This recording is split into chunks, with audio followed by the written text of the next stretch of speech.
Shri CVM, നമ്മൾ ഈ കാസർഗോഡ് നടന്നൊരു സംഭവത്തെക്കുറിച്ച് അങ്ങേക്ക് അറിയാമെന്നാണ് ഞാൻ വിശ്വസിക്കുന്നത്. യൂനിസ് സർക്കാർ അധികാരത്തിൽ വന്നതിന് ശേഷം ഒരു 178 ഭീകരരെ ജയിൽ മോചിതരാക്കിയ ഒരു സംഭവമുണ്ടായിരുന്നു. അതിൽ അൻസാറുള്ള ബംഗ്ലാ ടീം, അൽ ഖായ്ദയുമായി നേരിട്ട് ബന്ധമുള്ള അവരുടെ ഒരു സ്ലീപ്പർ സെല്ലാണ് ഈ അൻസാറുള്ള ബംഗ്ലാ ടീം എന്ന് പറയുന്നത്.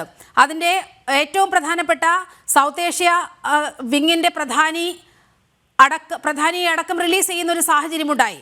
ഇപ്പോൾ കഴിഞ്ഞ ദിവസം കാസർഗോഡ് നിന്ന് പിടിച്ച അയാളുടെ മുഴുവൻ പേര് എന്ന് പറയുന്നത് സാദാറാത്തി ഷെയ്ഖ് എന്നാണ്.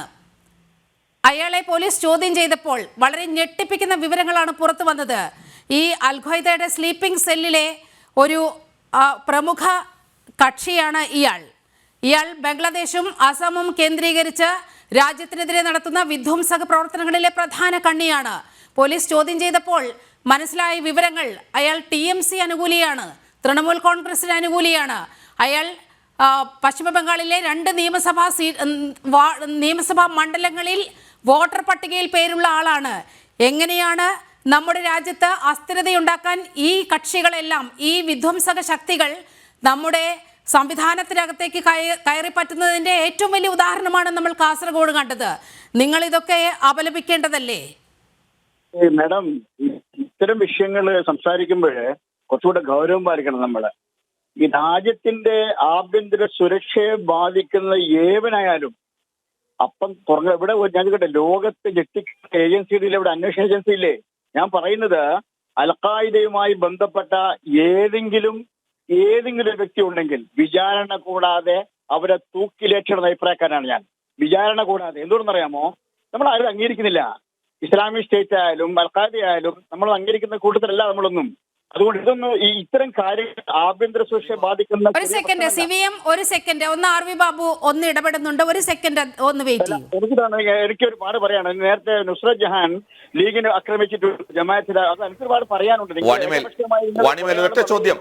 ഞാൻ മാത്രമാണ് ഈ വിഷയം സംസാരിച്ചേ പറ്റൂ. എനിക്ക് അല്ല, വാണിമേൽ ഒരു ചോദ്യം മാത്രമേ ഉള്ളൂ. വാണിമേൽ ഒരു ചോദ്യം മാത്രമേ ഉള്ളൂ, ഒറ്റ ചോദ്യം. അതുകൊണ്ട് അതിനുശേഷം താങ്കൾ സംസാരിച്ചോളൂ. ഞാൻ ഇടപെടുക ഇടയ്ക്ക് തടസ്സപ്പെടുത്താൻ വേണ്ടിയല്ല. ഇന്നലെ ഈ കഴിഞ്ഞ ദിവസമാണ് കോയമ്പത്തൂർ സ്ഫോടന കേസിൽ ബോംബ് സ്ഫോടനം നടത്തിയ 58 or 60 പേരെ കൊലപ്പെടുത്തിയ ആ സ്ഫോടനത്തിന് സൂത്രധാരകത്വം വഹിച്ച SA ഭാഷ ജയിലിൽ വെച്ച് മരിച്ചു.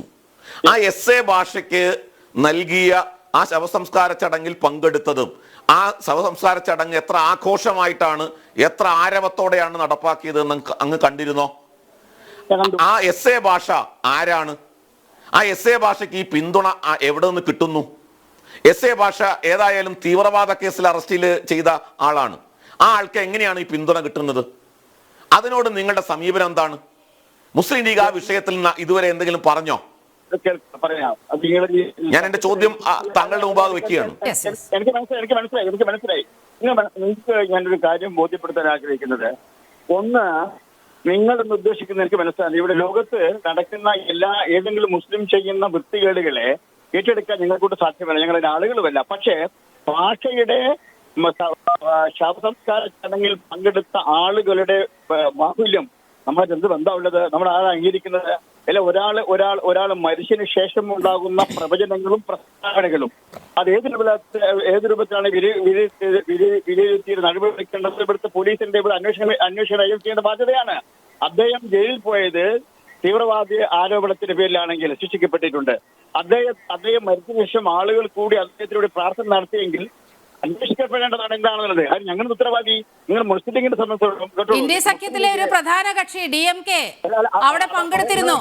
ഒട്ടേറെ മുസ്ലിം സംഘടനകൾ പങ്കെടുത്തിരുന്നു.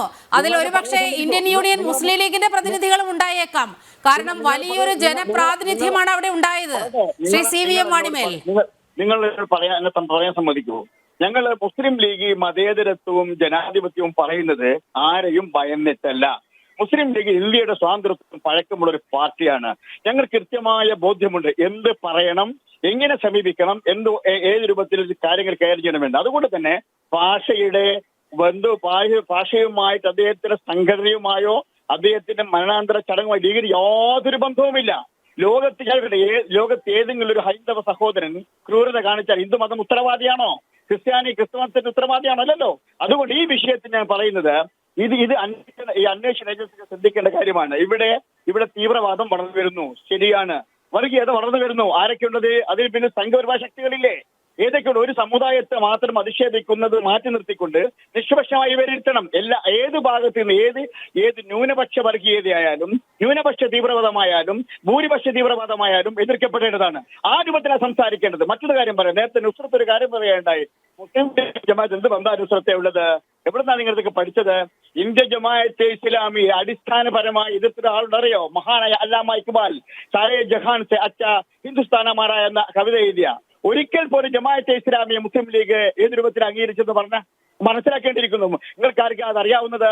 മൗദൂദി എന്ന് പറഞ്ഞിട്ട് അധിക്ഷേപിക്കുമ്പോൾ ഒരു കാര്യം മനസ്സിലാക്കേണ്ടത്, മുസ്ലിം ലീഗിന് വലിയ പേടിയുള്ള കാര്യമൊന്നുമില്ല. നിങ്ങൾ മൗദൂദി എന്ന് പറഞ്ഞിട്ട് ആരാ നിങ്ങൾ പേടിപ്പിക്കുന്നത്? ലീഗിനെയാണോ? ലീഗിന്റെ തുറന്ന ഞാൻ വെല്ലുവിളിക്കുന്നു. ഒരു കോടതിക്കും ഒരു ജുഡീഷ്യറിക്കും ഒരു അന്വേഷണ സംഘത്തിന് മുസ്ലിം ലീഗിനെ പ്രതികൂട്ടിക്കാൻ കഴിയില്ല. എന്താണെന്നറിയോ?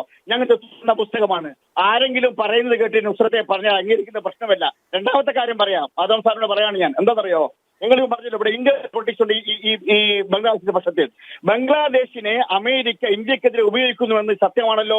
ആ യാഥാർത്ഥ്യം മനസ്സിലാക്കിക്കൊണ്ട് അസീനയെ പുറന്തള്ളപ്പെട്ടപ്പോൾ അസീനയെ സംരക്ഷിച്ചിട്ട് ഇന്ത്യക്ക് അനുകൂലമായ നിലപാട് സ്വീകരിക്കുന്ന ഇന്ത്യ ഗവൺമെന്റാണ്. അതിൽ ഇന്ത്യ ഗവൺമെന്റ് തെറ്റുപറ്റിയിട്ടില്ലേ? നിങ്ങളത് മനസ്സിലാക്കാത്തത്? അതെന്താ നിങ്ങൾ പറയാത്തത്? എന്തിനായി ഇത്രമാത്രം ദുരൂഹമായ ഒരു സാഹചര്യം ഉണ്ടാക്കിയത്? അമേരിക്ക എല്ലാ കാലഘട്ടവും, അത് അമേരിക്കയായാലും ശരി, ചൈനയായാലും ശരി, പാകിസ്ഥാനായാലും ശരി, പാകിസ്ഥാൻ ഓരോ ചുവടും ഇന്ത്യക്കെതിരാണ്. ആ ബോധം മനസ്സിലാക്കിക്കൊണ്ട് അമേരിക്ക പാകിസ്ഥാനോട് നടത്തുന്ന പ്രവണതയെ മനസ്സിലാക്കി, ദുഷ്ടാക്കി മനസ്സിലാക്കി എന്തുകൊണ്ട് ഹസീനയെ സംരക്ഷിക്കാൻ കഴിഞ്ഞില്ല, എന്തുകൊണ്ട് തീവ്രവാദ ശക്തികളിലേക്ക് ബംഗ്ലാദേശിൽ ഇട്ടുകൊടുക്കാൻ സാധ്യതയുണ്ടായി? ഇന്ത്യക്ക് തെറ്റുപറ്റിയിട്ടുണ്ട്. ഇന്ത്യയുടെ നിരീക്ഷണങ്ങൾ തെറ്റുപറ്റിയിട്ടുണ്ട്.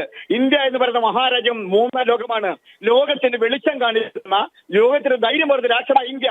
ആ ഇന്ത്യ എന്തിന് ഇപ്പോൾ ഈ വിഷയത്തിൽ പകച്ചു നിന്നുപോയി? ഞാൻ പറയുന്നത് വീണ്ടും ആവർത്തിക്കുകയാണ്, ഈ വിഷയത്തിൽ ഇന്ത്യ ഗവൺമെന്റിന്റെ നിരീക്ഷണങ്ങൾക്ക് തെറ്റുപറ്റിയിട്ടുണ്ട്, സൂക്ഷ്മഗ്രാഹ്യത്തിന് തെറ്റുപറ്റിയിട്ടുണ്ട്. ആ ബോധം നമ്മൾക്കുണ്ടാവണം. ഞാൻ തുറന്നു പറയുന്നു, പാകിസ്ഥാൻ എല്ലാ ഘട്ടങ്ങളിലും ഓരോ അവിടെ പത്രങ്ങൾ എടുത്തു നോക്കൂ. പത്രങ്ങൾ ദിവസം ഇന്ത്യയെ കുറിച്ച് എഴുതുകയാണ്. സത്യമില്ലാത്ത വാർത്തകൾ. ഇവിടെ മുസ്ലിങ്ങൾ നിറനായിട്ട് നടത്തപ്പെടുന്നു. ശരിയാണല്ലോ? പാകിസ്ഥാൻ പത്രം ഓരോ മീഡിയ എന്തായിരുന്നത്? മുസ്ലിങ്ങൾ കൂട്ടക്കൊല ചെയ്യപ്പെടുന്നു. അക്രമം ശരിയാണോ? സത്യമല്ലല്ലോ, പച്ചക്കള്ളമല്ലേ?